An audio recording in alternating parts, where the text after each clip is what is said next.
Cuando la evidencia y la información del ADN juegan un papel tan importante en la ciencia y tan prominente en los medios, creo que es normal que la gente se pregunte qué es lo que nos dice el ADN en cuanto a la autenticidad del Libro de Mormón.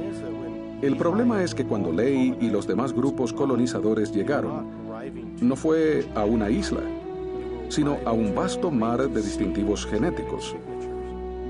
Y ellos mismos podían añadir su distintivo a ese mar gigantesco. Pero, dado lo que sabemos en cuanto a la dinámica de población, es probable que su distintivo original se haya diluido.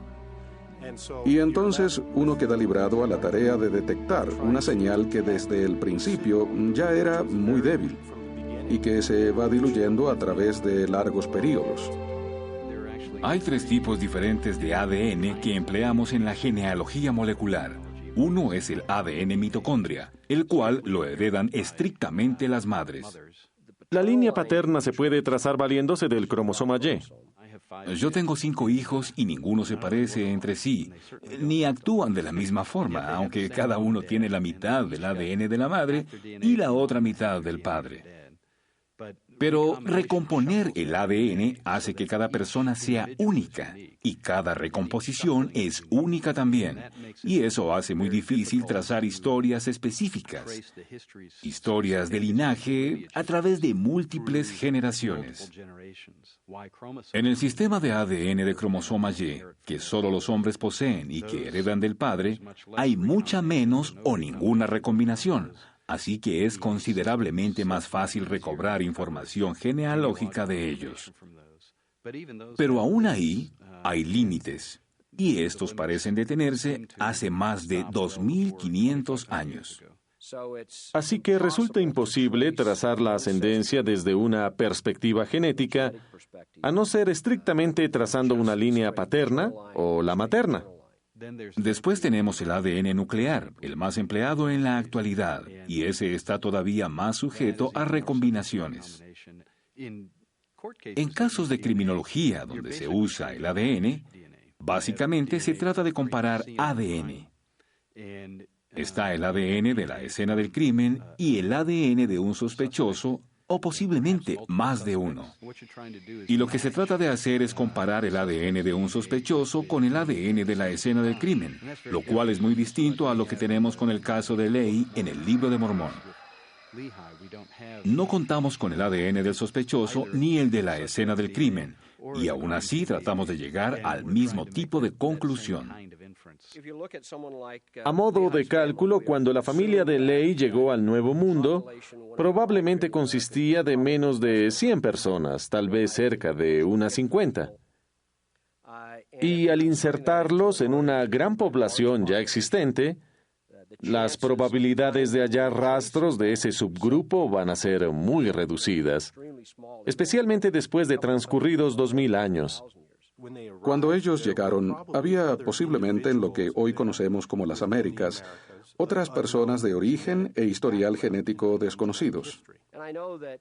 Me consta que históricamente muchos miembros de la Iglesia son de la idea de que, en esencia, todos los indígenas americanos son descendientes de la colonia original de Lehi.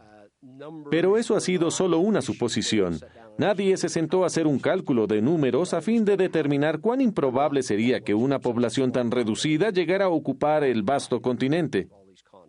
¿Cómo se llega a identificar la fuente de esa población original? No tenemos datos concretos para determinar la población del grupo de Lehi ni de las personas que ya vivían aquí, y tampoco su composición genética. Cuando tenemos una población colonizadora pequeña que se integra a una más numerosa ya existente en el lugar, se produce lo que se llama un flujo genético. Y ese flujo genético diluye la señal original y eso acontece por medio de variados mecanismos moleculares, entre ellos la recombinación de ADN. Y si se les recompone de la debida forma, se puede llegar a perder cualquier rúbrica genética que haya existido dentro de ese grupo colonizador. Y al transcurrir tanto tiempo, 2.500 años de intercambios, las probabilidades de detectar esa señal van disminuyendo con cada generación. En 2003, un grupo de la Universidad de Oxford publicó un estudio sobre genética humana centrado en una población singular como lo es la gente de Islandia. Los islandeses cuentan con una buena genealogía por los pasados 300 años. Pero sucede que después de unos 150 años, la mayoría de la población, un 90%, desciende solo del 25% de la población ancestral. Si uno se proyecta a 300 años atrás, el número de personas en la población actual al que se le puede trazar la ascendencia va decreciendo. Lo que eso nos indica es que después de 300 años, a gran parte de una población actual, aún en un grupo que se reproduce rápidamente, se le puede trazar la ascendencia a un reducido porcentaje de la población. Así que cuando vemos periodos de tiempo prolongados, 1000 años, la probabilidad es muy pequeña de que en una población se halle ninguna conexión con un grupo ancestral específico. El llegar a probar la descendencia genética de una sola persona de hace apenas 1000 años es básicamente imposible. Con el paso del tiempo, especialmente el período del que estamos hablando en el Libro de Mormón, se producen mutaciones y cambios en ese ADN. Esa es la definición de evolución, el simple cambio de frecuencias en los genes de una población.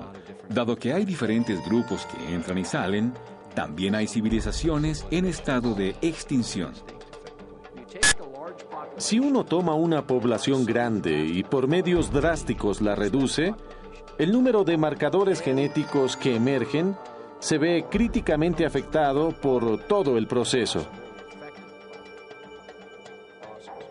Así que, a modo de ejemplo, en el 1500 después de Cristo, aproximadamente después del descubrimiento de América, la población en este continente llegaba a varios millones. 100 años después, esa población, dependiendo de donde uno mire, se vio reducida desde un 80% hasta un 95%. Si nos fijamos en poblaciones, digamos, en México, donde la aniquilación llega a un 95%, entonces hay una posibilidad de solo un 5% de que cualquier marcador genético anterior al 1500 todavía exista después del 1600 de cualquier sector de la población. Después tenemos otras inmigraciones de europeos y de africanos que producen una mezcla en la conglomeración de genes y cambian sus frecuencias. Después del descubrimiento de América, se ve un vasto flujo inmigratorio, y la primera oleada que llega son casi en su totalidad hombres. Todos estos componentes hacen que sea mucho más difícil sacar conclusiones de un hecho ocurrido hace tanto tiempo en la historia de las secuencias.